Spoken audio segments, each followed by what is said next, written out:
Movie की शुरुआत में हमें अमेरिका की एक डार्क साइड दिखाई जाती है। अमेरिका की ये डार्क साइड ऐसी जगह है जिसके बारे में किसी को कुछ नहीं पता कि ये कहाँ है। यहाँ पर एक अमार नाम के आदमी को अमेरिका की CIA ने कैदी बनाकर रखा है, जिसे पाकिस्तान के कराची से पकड़ा गया है। इस पर इल्जाम है कि इसने ओसामा बिन लादेन का साथ दिया है। CIA के 2 एजेंट डैन और माया को अमार से 9/11 के हमलों की जानकारी निकलवाने के लिए भेजा जाता है। डैन अमार से बहुत से सवाल करता है, पर अमार कट्टर मुसलमान होता है और कुछ भी बताने से मना कर देता है। फिर डैन अमार को एक फोटो दिखाते हुए कहता है, मुझे पता है कि यह तुम्हारा दोस्त है जो सऊदी अरब में कुछ गड़बड़ करने वाला है, मुझे इसकी ईमेल ID चाहिए। पर अमार ID देने से मना कर देता है। तब डैन उसे बहुत टॉर्चर करता है। उसके बाद माया को इस्लामाबाद में अमेरिकी एम्बेसी जाते हुए दिखाया जाता है।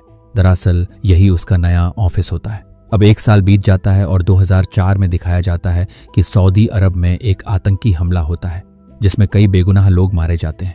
जब ये न्यूज़ डैन को पता चलती है तो इस हमले के लिए वह खुद को दोषी मानता है, क्योंकि वह अमार से इस हमले की जानकारी नहीं निकलवा पाया था। तब माया को एक आइडिया आता है। वह कहती है कि क्यों ना हम अमार को कई दिनों तक न सुलाएं, जिससे उसका दिमाग काम करना बंद कर दे और हम उसे यह विश्वास दिलाएं कि उसने इस हमले के बारे में हमें पहले ही बता दिया था, जिससे हमने हमला रोक लिया। वे ऐसा ही करते हैं।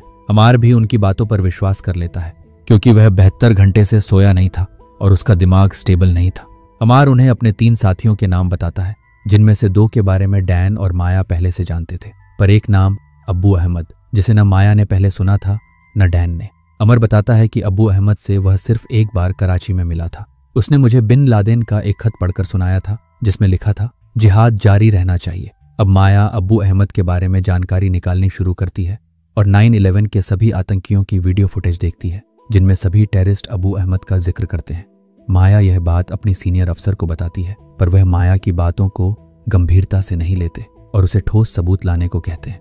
अब माया पाकिस्तान के डिटेंशन सेंटर में जाती है। वहां वो एक टेररिस्ट से पूछताछ करती है।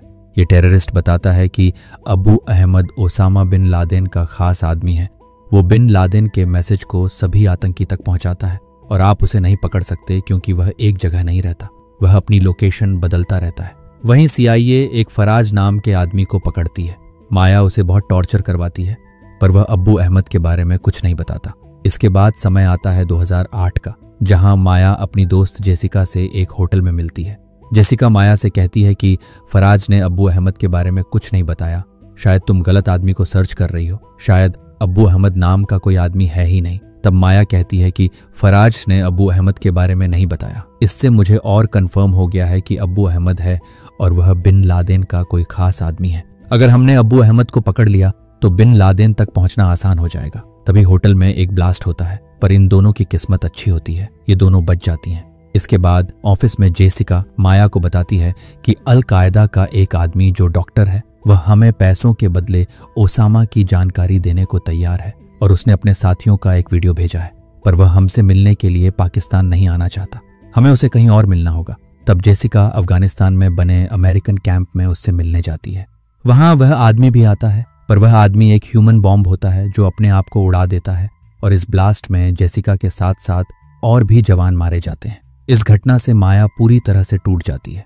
इसके कुछ समय बाद माया की एक कलीग उसे बताती है कि अब्बू अहमद का असली नाम इब्राहिम सैयद है। अभी उसकी लोकेशन का पता नहीं चल पाया है, पर उसकी फैमिली कुवैत में रहती है।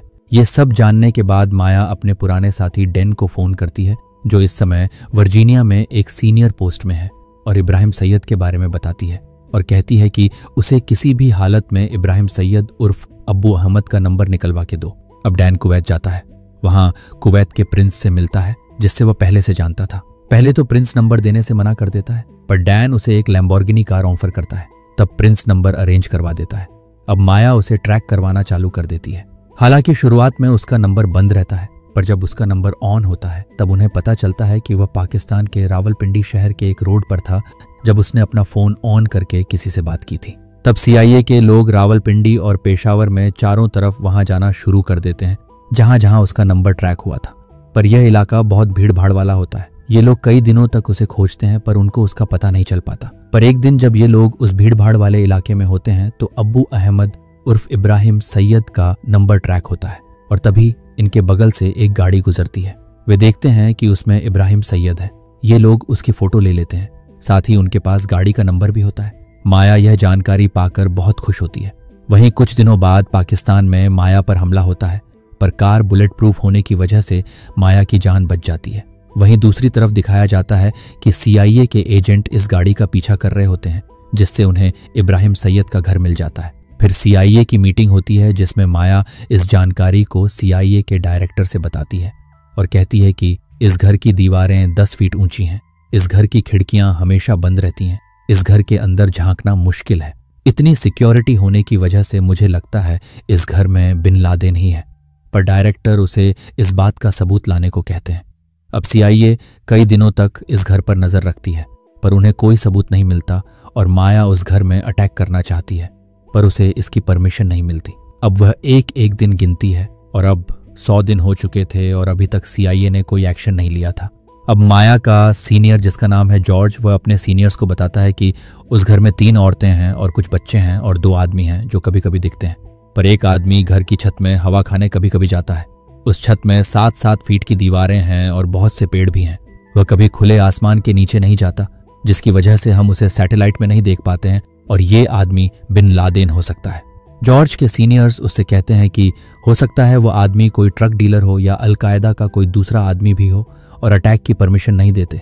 इसके बाद जॉर्ज प्रेसिडेंट के पर्सनल सिक्योरिटी एडवाइजर से मिलता है और उन्हें बताता है कि इस घर में कोई इंटरनेट कनेक्शन नहीं है, न ही इस घर में कोई फोन आता है और न ही कोई फोन यूज होता है, और कहता है हमने एक नकली वैक्सीन प्रोग्राम भी शुरू किया ताकि हम उनके घर के लोगों का ब्लड सैंपल ले सकें, पर इसके लिए भी उन्होंने मना कर दिया। हमने उनके घर का कचरा भी इकट्ठा करने की कोशिश की, पर वे अपना कचरा बाहर नहीं फेंकते, घर के अंदर ही जला देते हैं। पर वे जॉर्ज की बातों से कन्विंस नहीं होते और कहते हैं राष्ट्रपति को पक्के सबूत चाहिए और मीटिंग खत्म कर देते हैं। इसके बाद जॉर्ज दोबारा उनके पास जाता है और कहता है कल जब आपको पता चलेगा कि वहां बिन लादेन ही था और आपकी वजह से हम उसे पकड़ नहीं पाए, तो आप खुद को कैसे माफ करेंगे। तब प्रेसिडेंट के पर्सनल सिक्योरिटी एडवाइजर उसे परमिशन दे देता है और कहता है जाओ प्लान बनाओ। अब जॉर्ज और माया अफगानिस्तान के एरिया 51 जाते हैं। वहां पर बहुत से कमांडो होते हैं जो उन्हें कुछ ऐसे हेलीकॉप्टर दिखाते हैं जो रडार में नहीं आते हैं। माया उन कमांडो को लीड करती है और बताती है कि हमें पाकिस्तान के एबटाबाद के एक घर में अटैक करना है जिसमें ओसामा बिन लादेन हो सकता है। इनका पूरा प्लान बन जाता है। अब कमांडो 2 हेलीकॉप्टर लेकर अफगानिस्तान से पाकिस्तान की तरफ निकलते हैं, लेकिन जैसे ही ये उस घर पर पहुंचते हैं एक हेलीकॉप्टर क्रैश हो जाता है, पर पूरे कमांडो पूरी तरह से सुरक्षित होते हैं। कमांडो जैसे ही बाहर के गेट को तोड़ के मेन गेट पर पहुंचते हैं कि अंदर से गोलियां चलने लगती हैं। कमांडो भी गोलियां चलाने लगते हैं और अंदर अचानक से सन्नाटा छा जाता है। कमांडो अंदर जाते हैं तो देखते हैं वहां पर इब्राहिम सैयद, जिससे ये अब्बू अहमद के नाम से जानते थे, उसे गोली लग गई है और वो मर चुका है। इस घर में बच्चे भी होते हैं। अब कमांडो ऊपर जाते हैं जहां पर एक और आदमी होता है जिसे कमांडो गोली मार देते हैं। यहाँ 2nd फ्लोर में उन्हें बहुत से कंप्यूटर और बहुत सी फाइल्स मिलती हैं। देखकर ऐसा लगता है कि यहाँ से बैठ के ही पूरी दुनिया में आतंक फैलाने की तैयारी की जाती है। अब गांव के लोग इकट्ठा होने लगते हैं और कमांडो को वहां से जाने को कहते हैं, पर कमांडो उनसे कहते हैं कि कोई भी आगे बढ़ा तो उन्हें गोली चलानी पड़ेगी, इसलिए सब वहीं रुक जाओ। अब कमांडो 3rd फ्लोर पर पहुंच जाते हैं जहां बिल्कुल अंधेरा होता है। तब एक कमांडो दबे आवाज में 2 से 3 बार ओसामा कहता है जैसे वह उसकी मदद करना चाहता है। तभी कमरे में हलचल होती है और कमांडो गोली चला देता है, और जब वह अंदर जाते हैं तो एक आदमी नीचे पड़ा होता है। कमांडो उस पर और भी गोलियां चलाते हैं और जब उसके चेहरे पर लाइट लगाते हैं तो वह और कोई नहीं, दुनिया का सबसे बड़ा आतंकी ओसामा बिन लादेन होता है। कमांडो हेडक्वार्टर में बताते हैं हमें जैकपॉट मिल गया है। अब उन्हें बताया जाता है कि पाकिस्तान एयरफोर्स एक्टिव हो चुकी है, जल्द से जल्द वहां से सभी सबूत और ओसामा की बॉडी को लेकर निकलो। और कमांडो सभी सबूत और ओसामा की बॉडी लेकर हेलीकॉप्टर में बैठ जाते हैं और जो क्रैश हुआ हेलीकॉप्टर था उसे ब्लास्ट कर देते हैं ताकि उनकी टेक्नोलॉजी किसी के भी हाथ न लगे। इसके बाद वे अफगानिस्तान के कैंप में आ जाते हैं जहां माया ओसामा बिन लादेन की डेड बॉडी को देखती है और कंफर्म करती है कि यही ओसामा बिन लादेन है। अंत में दिखाया जाता है कि माया प्लेन में बैठकर अपने घर अमेरिका जा रही है और उसकी आंखों में आंसू होते हैं क्योंकि वह इस केस में 12 साल से काम कर रही थी जो आज पूरा हो गया।